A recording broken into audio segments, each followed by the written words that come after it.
There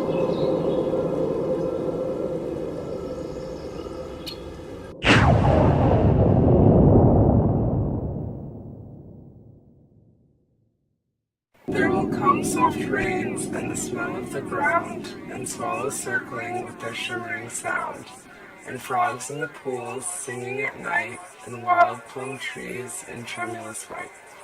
Robins will wear their feathery fire, whistling their whims on the low fence wire. And not one will know if the war, not one will care at last when it is done. Not one would mind, neither bird nor tree, if mankind perished utterly. And spring herself, when she woke at dawn, would scarcely know that we were gone.